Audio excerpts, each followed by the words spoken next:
જય શ્રી કૃષ્ણ બાળકો, કેમ છો બધા? મજામાં તો છો ને? હું પણ મજામાં છું. ચાલો તો આજની વાર્તા સાંભળીએ. આજની વાર્તા લેવામાં આવી છે બાળકો હસે ખડખડ નામની પુસ્તકમાંથી, અને વાર્તાનું નામ છે અતિથિના આશીર્વાદ.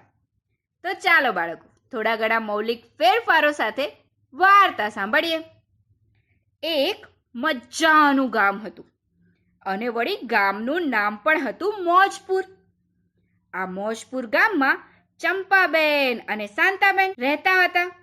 તેઓ તો એકબીજાના સાખ પાડોશી. હવે આજે ચંપાબેન હતા ને, એ તો પૈસે ટકે ખૂબ કહેતા ખૂબ જ સુખી, પણ સ્વભાવે ભારે કંજૂસ અને અદેખા પણ ખરા. ને પાછો ચંપાબેનનો ગુસ્સો તો વાત જ ના પૂછો બાળકો. અને આ પેલા એમના પાડોશી શાંતાબેન હતા ને, એ શાંતાબેનની ઘરની સ્થિતિ તો ખૂબ કહેતા ખૂબ સાધારણ, પણ સ્વભાવે એ તો સંતોષી અને ઉદાર પણ ખરા.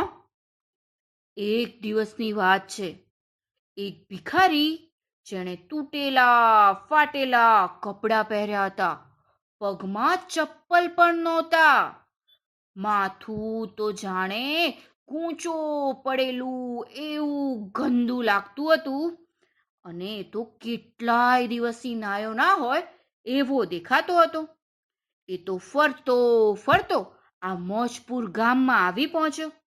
એને તો ખૂબ જ ભૂખ લાગી હતી, એટલે એ તો ખાવા માંગવા એ ઘરના બારણા પાસે આવીને ઊભો રહ્યો અને કહેવા લાગ્યો, માજી, હું ખૂબ જ ભૂખ્યો ને તરસ્યો છું.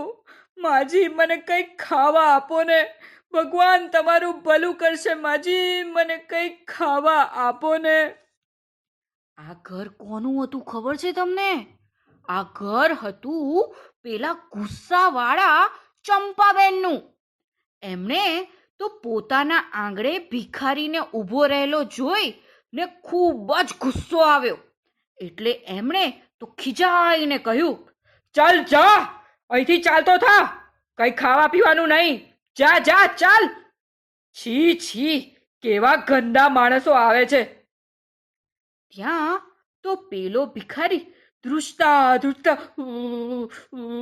ફરી બોલ્યો, માજી, ગઈકાલની મઢે ટાઢ પણ ખૂબ લાગે છે. આખું શરીર મારું ધ્રુજે છે. મહેરબાની કરીને આછું પાતળું ઓઢવાનું હોય તો આપજો ને. આ સાંભળી ચંપાબેને તો ગુસ્સામાં ને ગુસ્સામાં દડામ કરતું ઘરનું બારણું બંધ કરી દીધું, અને પછી એ તો ઘરમાં ચાલ્યા ગયા. ભિખારી તો ત્યાંથી ચાલતો ચાલતો આગળ નીકળ્યો. ત્યાં બાજુમાં જ શાંતાબેનનું ઘર હતું. એ તો ત્યાં જઈને કહેવા લાગ્યો, માજી, હું ખૂબ જ ભૂખ્યો ને તરસ્યો છું. માજી, મને કંઈક ખાવા આપો ને. ભગવાન તમારું ભલું કરશે. શાંતાબેનને તો ભિખારીની આવી હાલત જોઈ ને ખૂબ દયા આવી. એમણે કહ્યું, ઊભો રહે ભાઈ, ઊભો રહે. ને પછી શાંતાબેન તો ઘરમાં ખાવાનું શોધવા લાગ્યા. ત્યાં તો બપોરની ભાખરી પડી હતી, એટલે શાંતાબેને કહ્યું, ભાઈ, આ બપોરની ભાખરી પડી છે, તે તને ચાલશે કે? ભિખારી તો બોલી ઉઠ્યો, હા હા બેન, ચાલશે ચાલશે. ને પછી તો શાંતાબેને ભાખરી ને ડુંગળી ભિખારીને થાળીમાં પીરસીને ખાવા આપ્યા ને પાણી પણ આપ્યું. ભિખારીએ તો એ ખૂબ જ પ્રેમથી ખાધું ને ખુશ ખુશ થયો. ત્યાં તો એણે શાંતાબેનને કહ્યું, બહેન, ગઈકાલની મને ખૂબ ટાઢ વાય છે. કોઈ ફાટલું તૂટલું કપડું હોય તો આપીશ બેન. ને પછી તો શાંતાબેન ઘરમાંથી એક ઓઢવા માટેનું જૂનું કપડું લાવી ને ભિખારીને આપતા કહ્યું, લે ભાઈ, જે છે તે આ છે. રાત ઘણી થઈ ગઈ છે. જો તારે ઓસરીમાં બહાર સૂવું હોય તો ભલે ભાઈ, તું સૂઈ જા અહીંયા. ને પછી તો પેલો ભિખારી ઘરની બહાર જ ઓસરીમાં ઓઢીને સૂઈ ગયો. સવારમાં ઉઠીને શાંતાબેને તો ભિખારીને પણ પાણી ને બધું આપ્યું. ત્યાં તો ભિખારી કહે, બેન, આવજે હવે. તે મારી ખૂબ સેવા ચાકરી કરી છે, એટલે જતા જતા હું તને એક આશીર્વાદ આપું છું કે તું દિવસની શરૂઆતમાં જે કામ પહેલું કરીશ તે પછી આખો એ દિવસ થતું જ રહેશે, થતું જ રહેશે. આમ કહી ને ભિખારી તો ચાલતો થયો. ને શાંતાબેનને થયું, લાવ, હવે બપોર થવા આવી, હું જરી છાશ તો લઈ આવું. આ શાંતાબેન તો પોતાના પાસે જે કાંઈ પૈસા હતા એ એક ડબ્બામાં રાખતા હતા. એટલે એ તો છાશ લેવા માટે પૈસા લેવા ગયા ને ડબ્બો ખોલ્યો ને જેટલા સિક્કા હતા એ કાઢ્યા ને પછી ડબ્બો બંધ કરીને એ તો છાશ લેવા જતા હતા. ત્યાં તો ખનનનનનનનન ખનનનનનનન ડબ્બામાંથી સિક્કા ખખડવાનો અવાજ આવ્યો. શાંતાબેન તો વિચારવા લાગ્યા, અરે, અંદર તો જેટલા સિક્કા હતા એ તો મેં લઈ લીધા હતા, તો આ અવાજ કેવો? ને પછી તો એ પાછા ડબ્બા પાસે ગયા ને ડબ્બામાં જુએ તો એમાં તો સિક્કા. એમની નવાઈનો પાર ના રહ્યો. તેમણે તો ફરી ડબ્બો ખખડાવ્યો તો ફરી અંદરથી સિક્કા ખખડ્યા. અરે, આ તો અદ્ભુત! આ તે કેવો ચમત્કાર! શાંતાબેન તો બોલી પડ્યા. ત્યાં તો એમને ભિખારીએ કહેલી વાત યાદ આવી. ને પછી તો બાળકો, તમને ખબર છે, આખો દિવસ શાંતાબેનના એ ડબ્બામાં અવાજ આવતો રહ્યો ને શાંતાબેન ડબ્બો ખોલતા રહ્યા અને પૈસા કાઢતા રહ્યા.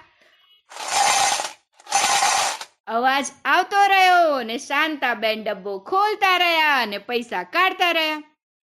હવે થયું એવું કે જ્યારે આ શાંતાબેન આ રીતે ડબ્બો ખખડાવીને સિક્કા કાઢતા હતા તે તેમના પાડોશી પેલા અદેખા ચંપાબેન જોઈ ગયા ને તરત જ તેમને તો ખ્યાલ આવી ગયો કે જરૂર જરૂર આ પેલા ભિખારીનો ચમત્કાર છે.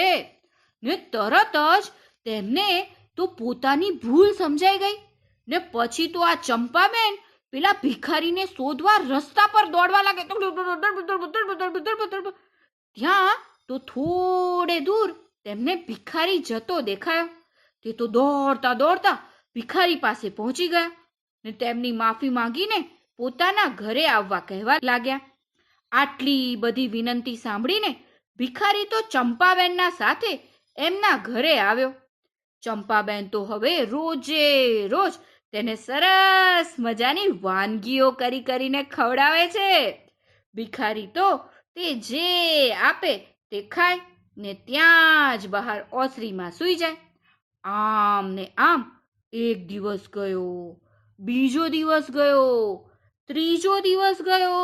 અરે, ઘણા બધા દિવસો વીતી ગયા પણ ભિખારી તો કંઈ કહેતા કંઈ જ બોલતો નહોતો.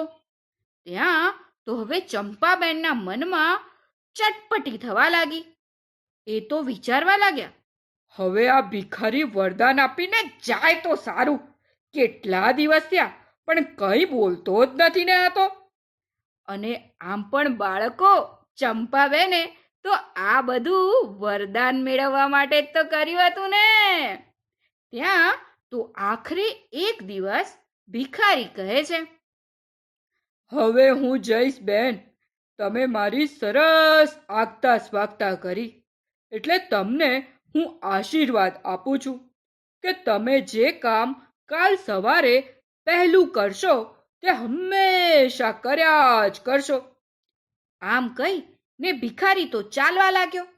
ચંપાબેન તો વરદાન મેળવીને ખુશ ખુશ થઈ ગયા અને એ તો એટલા ખુશ થયા કે ભિખારીને આવજો કઈ કહેવાય ના રહ્યા ને એ તો બીજા દિવસની આતુરતાથી રાહ જોવા લાગ્યા. એમને તો આખી રાત ઊંઘ જ ના આવી. બોલો બાળકો. ને આખરે સવાર પડી. તેમણે વિચાર્યું કે મારી પાસે ધન છે, તેમાંથી સૌથી પહેલા હું સોનું ખરીદીશ.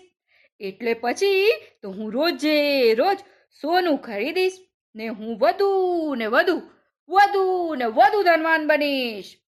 આમ વિચારી એમણે તો એમનો પૈસાનો ડબ્બો કાઢ્યો. હવે છે ને હતું એવું કે આ ડબ્બો એમણે ઘણા બધા વખતથી બહાર કાઢ્યો જ નહોતો બાળકો. એટલે જેવો તેમણે તે ડબ્બો હાથમાં લીધો કે તેમના હાથમાં ધૂળ લાગી.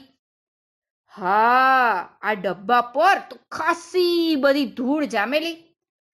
આથી ચંપાબેને તો ધૂળ ઉડાડવા જોરથી ફૂંક મારી અને ફૂંક મારવાથી ધૂળ તો ઉડી ગઈ, પણ એ ધૂળ ચંપાબેનના નાકમાં ભરાઈ ગઈ. બોલો બાળકો.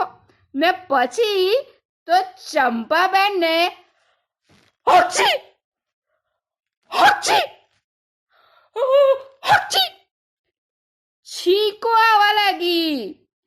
છીકો ઉપર છીકો, છીકો ઉપર છીકો આવવા લાગી. હોચી! સોનું ખરીદવાનું તો બાજુમાં જ રહી ગયું ને એમનું સૌથી પહેલું કામ કયું થયું બાળકો? હા, એ તો સૌથી પહેલું ફૂંક મારવાનું કર્યું અને ધૂળ ઉડતા હોચી હોચી છીકો ખાવાનું કર્યું ને બસ પછી તો આખો દિવસ ચંપાબેન ફૂંક મારે ને પછી છીકો ખાય. બસ ફૂંકો મારતા જ રહ્યા ને છીકો ખાતા જ રહ્યા. કેવી રીતે છીકો ખાતા? કેવી રીતે કરો છો બાળકો? હોચી હોચી હોચી. ને મારા વાલા બાળકો પણ હસતા જ રહ્યા. ખડખડ ખડખડ ખડખડ. વાર્તા થઈ ગઈ પૂરી, બાળકોને મજા પડી. ચાલો જઈએ પોડી, નિંદર આવી પહોંચી. કાલે મળીશું ફરી, વાર્તા લઈને નવી. તો ચાલો બાળકો આજનું ઉખાણું સાંભળીએ. ચાલે છે સૌ તેના પર, વાહન સરળ જાય. ગામ શહેરને જોડે છે. બોલો બોલો બાળકો, કોણ છે? આ ઉખાણાનો જવાબ તમે મને જરૂરથી મોકલાવજો. હું તમારા જવાબની રાહ જોઈશ. આવજો બાળકો. જય શ્રી કૃષ્ણ. નમો નમઃ.